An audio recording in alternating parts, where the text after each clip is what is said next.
ఒక్కసారి కొమ్మూరి గోల్డ్ కి కాల్ చేయండి. తాకట్లో ఉన్న మీ బంగారాన్ని విడిపించి మార్కెట్ ప్రైస్ కి వాళ్ళు కొనుక్కుని మిగతా డబ్బులు మీకు ఇచ్చేస్తారు. వెల్కమ్ బ్యాక్ టు మనం టీవీ. నేను మీ పవన్ బేస్వాడ. ఒక బ్రేకింగ్ న్యూస్ చూస్తున్నాం. భారత్ పాక్ మధ్య యుద్ధ వాతావరణం నెలకొని వేళ కాల్పుల విరమణ ఒప్పందాన్ని అంగీకరించినట్లు భారత విదేశాంగ సెక్రటరీ విక్రమ్ మిశ్రీ ఒక కీలక ప్రకటన చేయడం జరిగింది. అయితే అమెరికా అధ్యక్షుడు డొనాల్డ్ ట్రంప్ రాత్రంతా రెండు దేశాల నేతలతో చర్చించినట్లు ఇంతకు ముందే మనం చూసిన ఒక ట్వీట్ చేయడం జరిగింది. ఈ చర్చలలో చివరికి రెండు దేశాలు కాల్పుల విరమణ ఒప్పందానికి కాల్పులను విరమించుకోవడానికి ఒప్పందం చేసుకున్నట్లు కూడా ఆయన ప్రకటించడం జరిగింది. ఆయన ట్వీట్లో క్లియర్గా చెప్పడం జరిగింది, రెండు దేశాల నేతలతో రాత్రంతా చర్చించామేమో. సో మొత్తానికి శాంతియుత చర్చలు సక్సెస్ఫుల్గా జరగడం జరిగింది.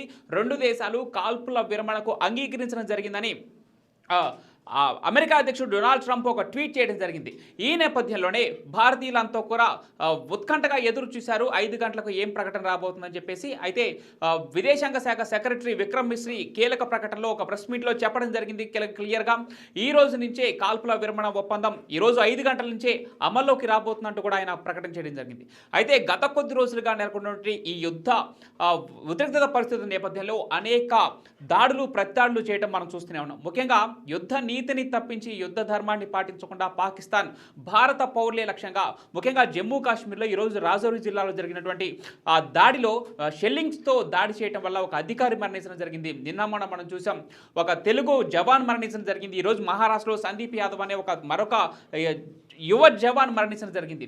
వీటన్నిటి నేపథ్యంలో ఈ యుద్ధం ఇంకా తారాస్థాయికి చేరితే ఇది కాస్త ప్రపంచ యుద్ధంగా మారే అవకాశం ఉందంటూ ప్రపంచ దేశాలు భావించే ఈరోజు పెద్దన్న పాత్ర పోషించేటువంటి అమెరికా చొరవ తీసుకొని అమెరికా అధ్యక్షుడు డొనాల్డ్ ట్రంపే స్వయంగా రంగంలోకి దిగి రెండు దేశాల నేతలతో చర్చించడం జరిగింది. ఈ కీలక చర్చలలో రెండు దేశాలను ఎట్టకేలకు శాంతి చర్చల దిశగా అడుగు వేసే విధంగా ఆయన చర్చలు సఫలీకృతమయ్యాయని చెప్పవచ్చు. ఈ నేపథ్యంలోనే రెండు దేశాల నేతలు, కీలక నేతలు ఈ యొక్క చర్చల్లో పాల్గొనడం జరిగింది. ఇప్పటికే విక్రమ్ మిశ్రీ ప్రకటించినట్టు ఈరోజు 5 గంటల నుంచే ఈ యొక్క కాల్పుల విరమణ ఒప్పందం అందుబాటులోకి రానున్నట్టు తెలుస్తుంది. ఇక ఇప్పటికే 12వ తారీఖున పాకిస్తాన్తో శాంతి చర్చలు జరుపుతామంటూ ఆయన కీలక ప్రకటన చేయడం జరిగింది మనం చూసాం.